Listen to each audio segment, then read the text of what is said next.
ম্যাক্সিমামই আমরা কি মুসলমান। তাহলে অবশ্যই মুসলমানের ঘরে জন্ম নিতে গেলে আমাদের প্রথম কাঠামোটা কি হবে বলো তো তোমরা? নামাজ। নামাজ যে পড়ে না সে কি হয় বলো তো? তাকে কি বলে? তাহলে আমরা যারা নামাজ পড়ছি না তারা কি কোথায় আমরা গণ্য হচ্ছি বলো? কাফের। কাফের। তাহলে আমরা কি কাফের থাকবো মুসলমানের সন্তান হয়ে? তোমরা বলো না। আজ থেকে এখান থেকে আমাদেরকে প্রতিজ্ঞা করে যেতে হবে যেন আমরা 5 ওয়াক্ত নামাজ, সময় বেশি লাগবে না বাবা, শুধু জোহরের নামাজে একটু বেশি সময় লাগবে, আর বাকি সময়টা অল্প অল্প সময় নিলেও তোমাদের চলবে। কোনো সময় তোমরা কাজা করে নিবা, কোনো সময় তোমরা মানে ফরজটা বা সুন্নতটা করে নিবা, তবু তো তুমি 5 ওয়াক্ত নামাজ কি পড়লা। এর জন্য কিন্তু তোমার পড়াশোনারও কি আল্লাহর রহমত হবে। রহমত করে কে? আল্লাহ।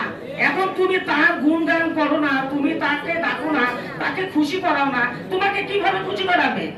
পারবে? কখনো তুমি তোমাকে খুশি করাতে পারবে না।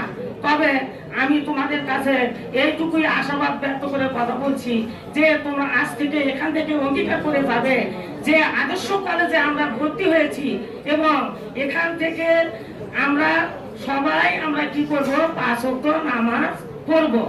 এখানে শুধু আমরা ক্লাসই নেই না, পাঠ্য পুস্তকের সঙ্গে পড়ার সঙ্গে সঙ্গে আমরা আউট কিছু কথাও তোমাদেরকে জানাইয়ে দেই, শিখিয়ে দেই। তোমাদের আচার আচরণ, শৃঙ্খলা বিশৃঙ্খলা কিভাবে চলতে হবে তোমাদেরকে, এইটুকু তো আমাদের কি শিক্ষক হিসেবে জেনে দেওয়া দরকার। সুস্বাস্থ্য, সুমঙ্গল এবং মানে সুস্বাস্থ্য কামনা করে আমার কথা এখানেই শেষ করছি। আসসালামু আলাইকুম রহমতুল্লাহ। ধন্যবাদ ম্যাডামকে।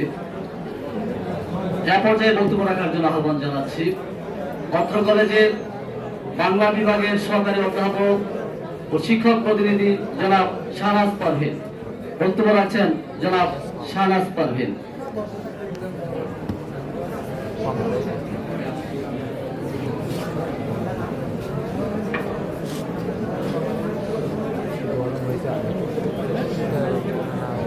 আউযু বিল্লাহি মিনাশ শাইতানির রাজিম। বিসমিল্লাহির রহমানির রহিম। আলহামদুলিল্লাহি রাব্বিল আলামিন। আজকে 2025-26 শিক্ষাবর্ষের একাদশ শ্রেণীর পাঠদান কার্যক্রম উদ্বোধন হলো। এজন্য আমরা পরম করুণাময়ের কাছে শুকরিয়া আদায় করছি। সবাই বলি শুকর আলহামদুলিল্লাহ।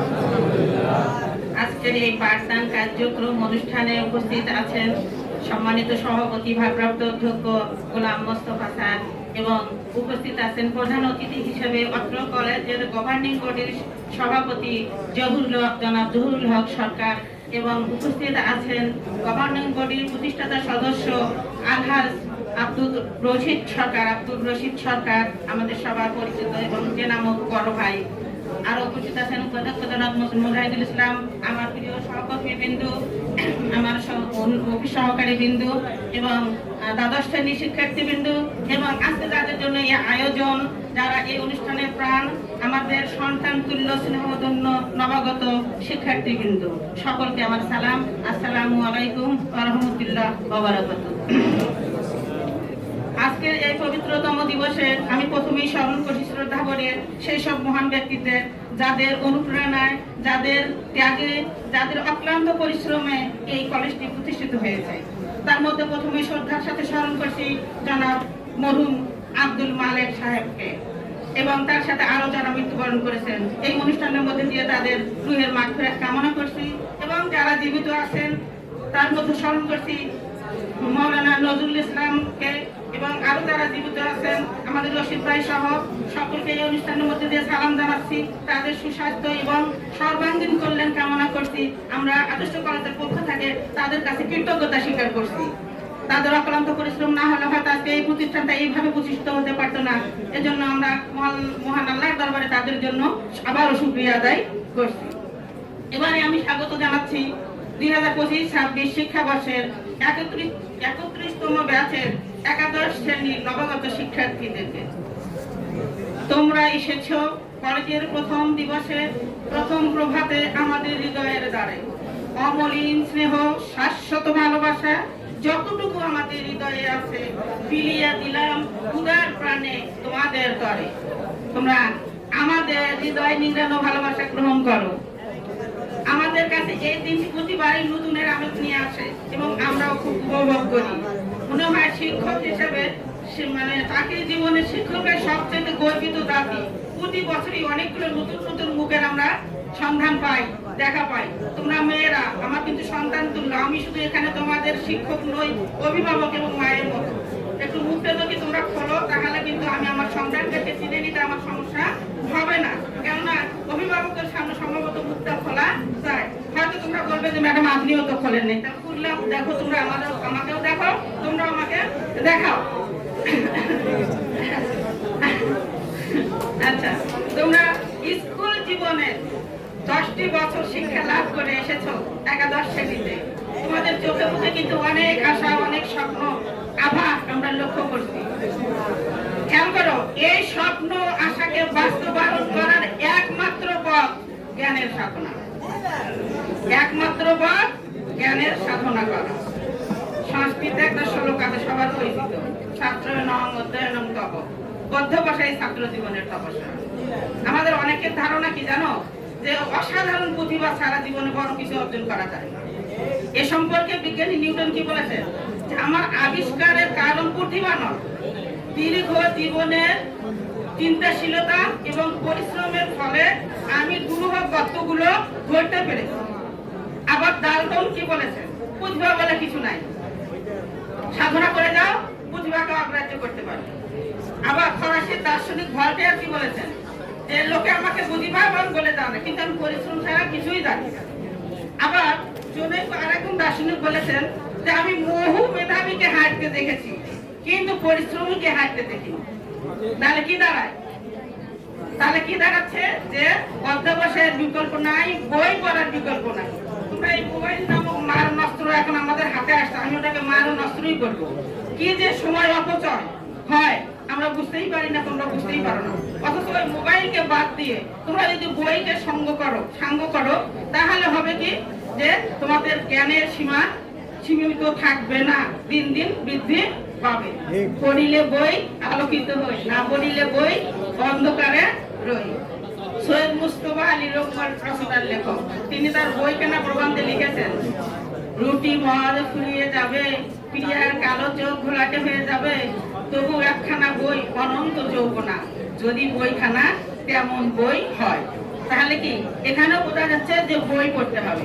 তোমরা দয়া করে এই মোবাইলটাকে পড়াশোনার সময় সরে রাখবে, নিবে কখনো হাতে রিল্যাক্সের জন্য, টুকিটাকি তথ্য সংগ্রহের জন্য, কিন্তু এটাকে একমাত্র অবলম্বন মনে করো না। তোমাদের জন্য আমার আবারও নির্দেশ, শ্রদ্ধাই কিন্তু শিক্ষার প্রথম শর্ত। গুরুজনকে শ্রদ্ধা করবে, তারপরে সময়ের অপচয় করবে না, কেন প্রত্যেকটা মুহূর্ত মূল্যবান। আমরা যারা আজকে এই জীবন উৎসবের বর্ণাঢ্য আয়োজনে দাঁড়িয়ে বড় বড় কথা বলছি, কেউই কিন্তু আমরা সময়টি ধরে রাখতে পারবো না। আমাদের কিন্তু চলে যেতে হবে, কিন্তু এই চলে যাওয়ার পথটা যেন মসৃণ হয়, স্মরণীয় হয়, সেই কাজটি আমাদের করতে হবে। কিসের দ্বারা? অধ্যবসায়ের দ্বারা, সাধনার দ্বারা। সাধনা ছাড়া সিদ্ধি মিলে না। আমাদের কিন্তু পবিত্র কোরআনেও বলা হয়েছে, ইকরা বিসমি রাব্বিকাল্লাযী খালাক, খালাকাল ইনসানা মিন আলাক। পড়ো, পাঠ করো তোমার প্রভুর নাম। অর্থাৎ আমরা যারা ছাত্রের খাতায় নাম দিয়েছি, আমরা যেন পড়াশোনাটাকে ঠিক রাখি, আমরা যেন নিয়মিত ক্লাসে আসি, শ্রদ্ধা করি, ভিতরে ধর্মীয় অনুভূতি লালন করি এবং পালন করি, ধৈর্য শিক্ষা গ্রহণ করি, সত্যকে আঁকড়ে ধরি, মিথ্যাকে না বলি, মাদককে না বলি। তাহলে আমরা দেখবো তোমরা যে জীবনের কোথায় স্বর্ণ শিখরে পৌঁছে গেছো, তোমরা নিজেরাও বুঝতে পারবে না। এই জিনিসগুলো যদি তোমরা ছাত্ররা করে রাখো তাহলে কিন্তু তোমাদের জীবনে উন্নতি সম্ভব। আমি বক্তব্য লম্বা করবো না, তোমাদেরকে শেষ পর্যন্ত বলবো, তোমাদেরকে শুধু প্রাতিষ্ঠানিক শিক্ষা অর্জন করলে হবে না, তোমাদেরকে শিষ্টাচার শিখতে হবে। এই যে তোমরা অনেকে কথা না শুনে কথা বলছো, এগুলো পরিহার করবে। আগে শুনবে কথা, বুঝবে এবং সেই কথাটাকে মনে মনে উপলব্ধি করবে যে আমি কি উনি কি বললেন, আমি কি শুনলাম আর কি বুঝলাম। এইটা যদি তোমরা করো তাহলে তোমরা ওই অনেক বড় একজন জ্ঞানী হয়ে যাবে। ওই Newton, Dalton, Voltaire, Robert Bruce, তারপরে নেপোলিয়ন বোনাপার্ট, তোমরাও সেই পর্যায়ে পৌঁছে যেতে পারবে ইনশাআল্লাহ। আমি তোমাদের কাছে এই প্রত্যাশা ব্যক্ত করে আজকে এখানেই শেষ করছি। তোমাদের সাথে দেখা হবে আমার রুটিন অনুযায়ী বাংলা ক্লাসে। সে পর্যন্ত ভালো থাকো, সুস্থ থাকো। সবাইকে ধন্যবাদ। আল্লাহ হাফেজ।